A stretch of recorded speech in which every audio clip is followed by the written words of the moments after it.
Hello hi नमस्कार। आज थिला रविवार। स्वामी कहले आज लंच रे कौन बनेबा। मु कहली कंकड़ा टिके आनले केमती होंदा।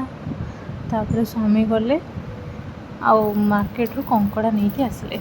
ए होची चिलिका कंकड़ा। ग्रीन कंकड़ा जोड़ा सेटा होची सबुठु भल कंकड़ा। तो स्वामी जाई बाछि निजे जाई ग्रीन कंकड़ा 5टी नहीं के आसले। देखुथिबे कंकड़ा मनकू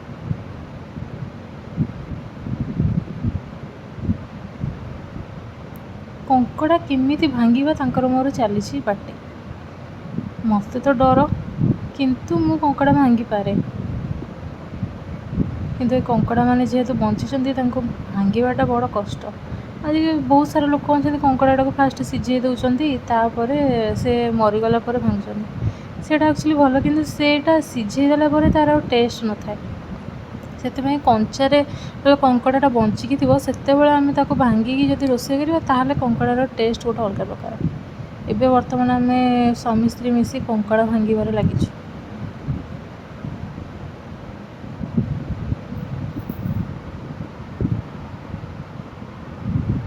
से कहते ना ना एपटू तुम धर मु कौच नाई नाई नाई तुम मत छाड़ मु भांगी कंकड़ा। और देखुए तापर मु गोटे गोटे गोटे गोटे कर तार सब गोड़ भांगीदेली। आ गोटे कंकड़ा देखुए केमती चल चल चल चल से पड़ोच। कंकड़ा मान को विश्वास नहीं से मैंने उठिकी भितर देकी भी पलि आसबे उपरको। तो मुझे कौच जल्दी जल्दी जल्दी जल्दी भांगती। तापर आम दिज जाक मिसिकी गोटे गोटे गोटे गोटे कर कंकड़ा भांगी चलीचु।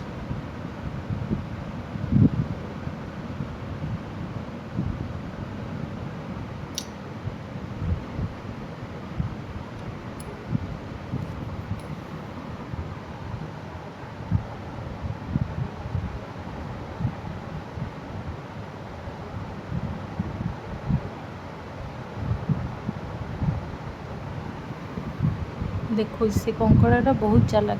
कंकड़ाटा देखुना केमती चल चल चल चल पलि आस।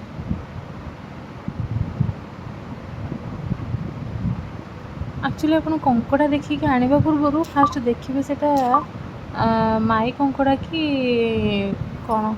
आपड़ जदि माई कंकड़ा नहीं कि आसुँच ताहले से कंकड़ाटा बहुत ही टेस्टी लगे।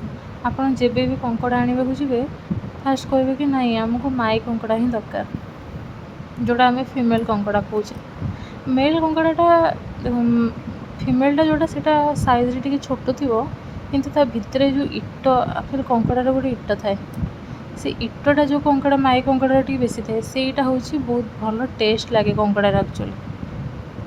एबे देखिए ये कंकड़ा जिते भांगे ता भितर बहुत इट बाहर देखिपे। ये जो ब्राउन ब्राउन देखा से कंकड़ार इट आईटा जो ही कंकड़ाटा बहुत ही टेस्ट लगे। कंकड़ाटा को केमती भांगा प्रोसेस भी तार अच्छे। यदि आप कंकड़ा को ठीक से न भांगे से माने कंकड़ाटा पानी रे गोली पानी रे रुहे ना जब से ठीक से न भांगे न सफा करेंगे तो आप तरकारी पूरा नष्ट हो भलसे कंकड़ा धोईकी भलसे आप सफा करना रोषे करने को पड़ो। फास्ट तार यहाँ खोला हे तापर तार सेलटा जोटा सेटा खोला हे तापर सेल भितर जोटा आमर टिके मांस टाइप रुए सेटा को बाहर करके आप अलग रखिए। जदि आप सेटा मिसई देवे एबे मिसेबेनी आपन ताको भलसे धोइबे धोइला परे जाके कंकड़ाटा को बाहर करेंगे। फास्ट आप गोटे गोटे कर कंकड़ा एमती यहाँ बहुत टाइट थाए जोटा फ्रेश कंकड़ा थाए से तार सेलटा बहुत टाइट थाए। आ जोटा बहुत देखो ये भितर केते इट बाहर मो स्वामी तो देखिए पूरा खुशी।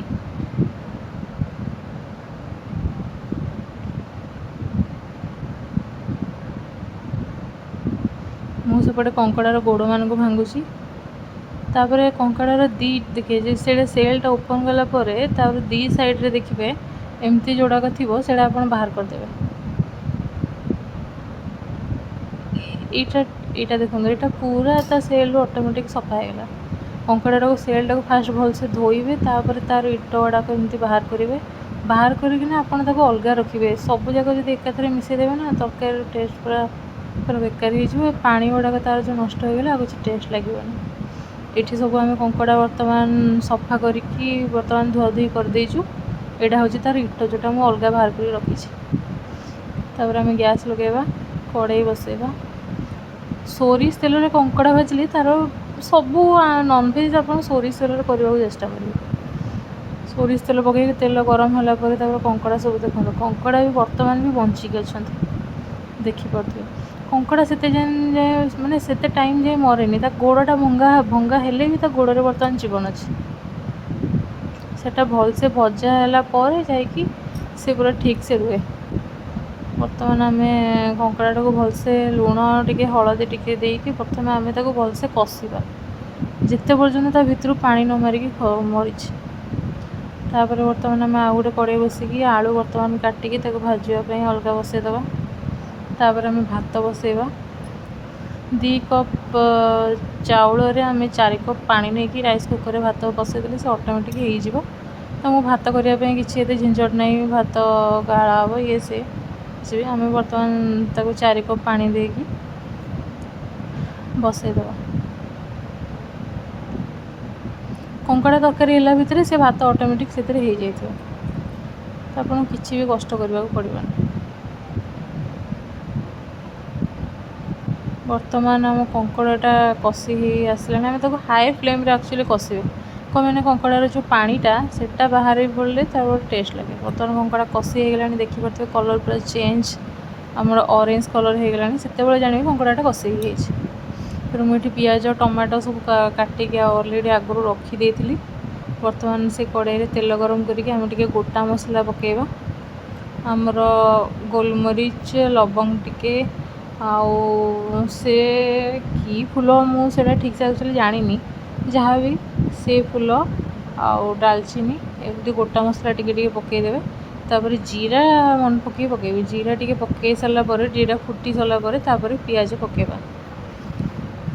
ପିଆଜ ପକାଇକି ଆପଣ ଟିକେ କଷିଦେଲା ମାନେ ଟିକେ ଘାଣ୍ଟି ଦେବେ। ଘାଣ୍ଟି ଦେଲା ପରେ ତା ଟିକେ ଜଷ୍ଟ ହେଇଗଲା ପରେ ତାପରେ ଟିକେ ଲୁଣ ଆପଣ ଆଣିକି ପକାଇବେ। ଲୁଣ ପକାଇଲେ କ'ଣ ହେବ ନା ପିଆଜଟା ଟିକେ ଜଲ୍ଦି ସଫ୍ଟ ହେଇଯିବ। ଦେଖନ୍ତୁ ସଫ୍ଟ ହେଇ ଆସିଲାଣି, ବର୍ତ୍ତମାନ ଗୋଲ୍ଡେନ୍ ବ୍ରାଉନ୍ ପଡ଼ିଗଲାଣି। ନେକ୍ସଟ ଆମେ ଆଡ଼୍ କରିବା ଜିଞ୍ଜର ଗାର୍ଲିକ୍ ପେଷ୍ଟ।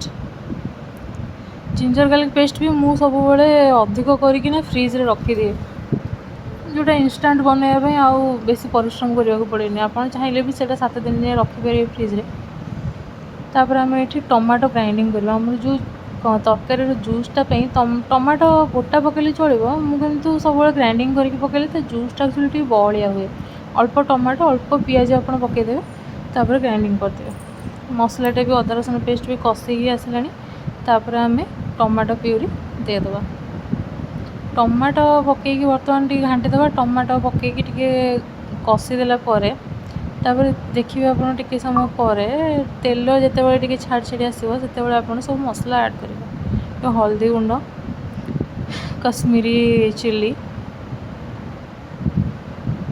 ଦେନ୍ ଆମେ ଟିକେ ଖଡ଼ଗପୁର ମସଲା ପକାଇଲେ, ଆମର ଚିକେନ୍ ମସଲା, ତାପରେ ଆମେ ପକାଇବା ଧନିଆ ପାଉଡ଼ର, ଜିରା ପାଉଡ଼ର ପକାଇକି ଆପଣ ଭଲସେ ଟିକେ 10ରୁ 15 ମିନିଟ୍ ଯାଏଁ ଆପଣ ଭଲସେ କଷିଦେବେ। କଷି ହେଇଗଲା ପରେ ମସଲା, ତାପରେ ଆପଣ ଆଳୁ ଟିକେ ଆଡ଼୍ କରିକି ଭଲସେ କଷିବେ। ଆଳୁ ଟିକେ ହେଇଗଲା ପରେ, କାରଣ ଆମେ ଭାଜି ଦେଇଥିଲେ, ତ ଆଳୁ ଟିକେ ହେଇସାରିଲା ପରେ କଷିଗଲା ପରେ ତାପରେ ଆମେ କଙ୍କଡ଼ା ଦେଇକି ତାକୁ 5 ମିନିଟ୍ ଯାଏଁ କଷିବେ। ସାଙ୍ଗେ ସାଙ୍ଗେ ପାଣି ଦେବେନି, ସାଙ୍ଗେ ସାଙ୍ଗେ ପାଣି ଦେଇଦେଲେ କଙ୍କଡ଼ାଟା ପାଣିଚିଆ ହେଇଯିବ। ସେଥିପାଇଁ 5 ମିନିଟ୍ କଙ୍କଡ଼ା କଷି ହେଲା ପରେ ତାପରେ ଯାଇକି ଆପଣ ପାଣି ଦେବାକୁ ଚେଷ୍ଟା କରିବେ।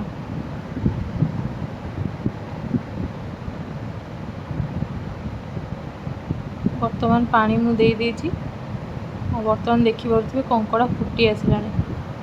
ଆଉ ଆପଣ କଙ୍କଡ଼ା ତରକାରୀର କଲର୍ ବି ଦେଖିପାରୁଥିବେ। ଏପଟେ ଆମର ଭାତ ବି ରେଡ଼ି। ସ୍ୱାମୀ କହିଲେଣି ଜଲ୍ଦି ଭୋକ ଲାଗିଲାଣି, ଭାତ ବାଢ଼। ଚାଲନ୍ତୁ ଆମେ ଭାତ ବାଢ଼ିବା। ଭାତ ବଢ଼ା ହେଲା, ତାପରେ ଯିବା ଆମେ କଙ୍କଡ଼ା ତରକାରୀକି ବାଢ଼ିବା। ଆପଣ ସବୁଠି କଙ୍କଡ଼ା ଟେଷ୍ଟ କରନ୍ତୁ, କିନ୍ତୁ ଚିଲିକା କଙ୍କଡ଼ାର ଟେଷ୍ଟ ଗୋଟେ ଅଲଗା ପ୍ରକାର।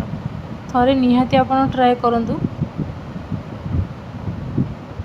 ଆଉ କେଉଁଠି ଭଲ କଙ୍କଡ଼ା ମିଳିବ ସେଟାରେ ବି ମୁଁ ଆପଣଙ୍କୁ ଆଡ୍ରେସ୍ ଯଦି କମେଣ୍ଟ ବକ୍ସରେ ମୋତେ କହିବେ, ମୁଁ ତା'ର ଆଡ୍ରେସ୍ ଦେଇଦେବି, ଆଉ ତାଙ୍କ ଫୋନ୍ ନମ୍ବର ବି ଦେଇଦେବି। ଆପଣ ତାଙ୍କ ସହିତ କଣ୍ଟାକ୍ଟ କଲେ ସିଏ ଆପଣଙ୍କୁ ବହୁତ ଭଲ କଙ୍କଡ଼ା ଦେଇଦେବେ। କଙ୍କଡ଼ା ଭିତରେ ପୁରା ମାଂସ ପୁରା ବହୁତ ପୁରା ଭର୍ତ୍ତି ହେଇକିନା ଥାଏ। ଆପଣ ଦେଖିପାରୁଥିବେ କେତେ ମାଂସ, କେତେ ଇଟା ଆଉ ତରକାରୀର କଲର୍। ଆପଣ କଙ୍କଡ଼ା ତରକାରୀ ଝୋଳ ସହିତ ବି ଭାତ ଖାଇଦେବେ। ଦେଖନ୍ତୁ ବର୍ତ୍ତମାନ ରେଡ଼ି ହେଇଯାଇଛି ଆମର କଙ୍କଡ଼ା ତରକାରୀ। ତ କଙ୍କଡ଼ାର କେତେ ବଡ଼ ବଡ଼ ଗୋଡ଼ ଆମେ ଯେଉଁ ଭାଙ୍ଗିଥିଲେ ଆପଣ ଦେଖିପାରୁଥିବେ। ଚାଲନ୍ତୁ ଏବେ ଆମର ଲଞ୍ଚ ବର୍ତ୍ତମାନ ରେଡ଼ି। ଭାତ ଆଉ